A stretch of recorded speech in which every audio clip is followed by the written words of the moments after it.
السلام علیکم ورحمۃ اللہ وبرکاتہ۔ محترم سامعین اکرام، سورہ احقاف کے اندر ایک خاص قسم کے تکبر کی طرف اشارہ کیا گیا، وہ ہے اعراض کرنا۔ اعراض کا مطلب ہوتا ہے کہ اپنے بھویں چڑھانا، یا جو ہے نا منہ ٹیڑھا کرنا، یا جو ہے نا زبان باہر نکالنا، یا یہ کہنا یہ تو بیکار ہے۔ محمد صلی اللہ علیہ وسلم کی باتیں اور وحی کی باتیں، حق کی باتیں سن کر منہ موڑ لینا، توجہ نہیں دینا۔ اور اکثر ایسے لوگ جو اپنے آپ کو بہت ایڈوانس اور ثقافتی بلندی میں سمجھتے ہیں، وہ لوگ جو ہے دین کے باتوں کو آج کے دور میں بھی آپ نے دیکھا ہوگا نیگلیکٹ کرتے ہیں۔ ہم کو اس سے آئی ڈونٹ کیئر جیسے کہتے ہیں، یا کہتے ہیں mind your business, I am list bother about the religion, I don't like it. جو اس ٹائپ کے جو لوگ ہوتے ہیں، دراصل ان کا نقشہ کھینچا جا رہا ہے کہ جب تم سنو گے ہی نہیں تو پھر تم کو حق کیسے ملے گا؟ جب تم توجہ نہیں دو گے تو اوپر والے نے، تمہارے پیدا کرنے والے نے کیا پیغام بھیجا ہے اس پر تم غور ہی نہیں کرو گے تو تمہیں ہدایت کیسے ملے گی؟ تو دراصل یہ احقاف یعنی کہ سعودی عرب اور یمن کے درمیان جو ایریا یہاں پر قوم عاد رہا کرتی تھی، اس قوم کو قوم احقاف اس لیے کہا جاتا ہے۔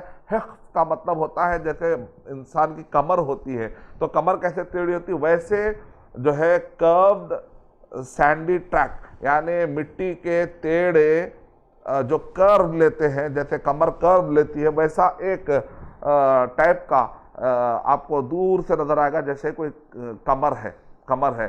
تو ایسے اونچے اونچے ٹیلے، اور یہ آپ کو کہاں ملتے؟ ویسے تو آپ کو ریاض سے لے کر مدینے کے راستے میں بھی ملتے ہیں، لیکن یہاں پر مراد کون سے ٹیلے ہیں؟ یہاں پر مراد جو ہے یمن اور سعودی عرب کے درمیان جو احقاف قوم عاد جو رہا کرتی تھی، ہود علیہ السلام کو نبی بنا کر یہاں پر بھیجا گیا تھا، تو یہ قوم کے اندر ایک بیماری تھی اعراض کرنا، سنتے ہی نہیں تھے، بت پرستی کرتے جا رہے اور وہ لوگ سنتے ہی نہیں تھے۔ اور اکثر آپ نے دیکھا ہوگا کہ نبیوں کے نام پر صورت ہے، سورہ یوسف، سورہ یونس، سورہ ہود، لیکن یہاں پر جو ہے آپ غور کر رہے ہیں سورہ قوم کے نام پر بھی صورت ہے، جیسا نبی کے نام پر صورت ہے ویسے قوم کے نام پر، تو سورہ احقاف جو دراصل اسی قوم کی طرف اشارہ ہے، جیسے سورہ حجر ہے قوم سمود کی طرف اشارہ ہے۔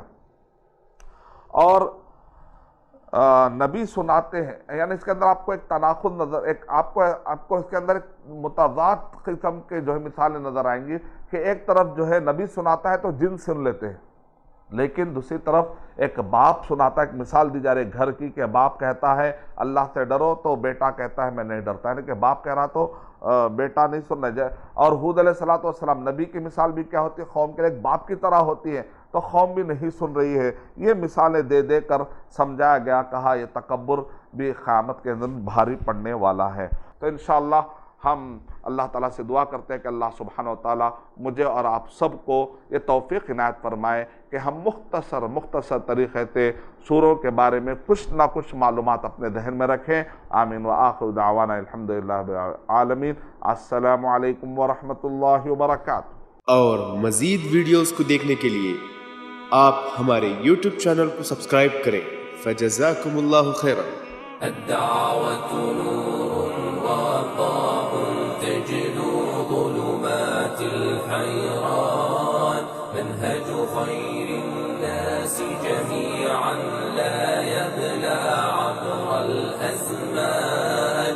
الدعوة نور وضاء تجلو ظلمات الحيران، منهج خير الناس جميعا لا يبلى عبر الأزمان. فالحكمة تكسو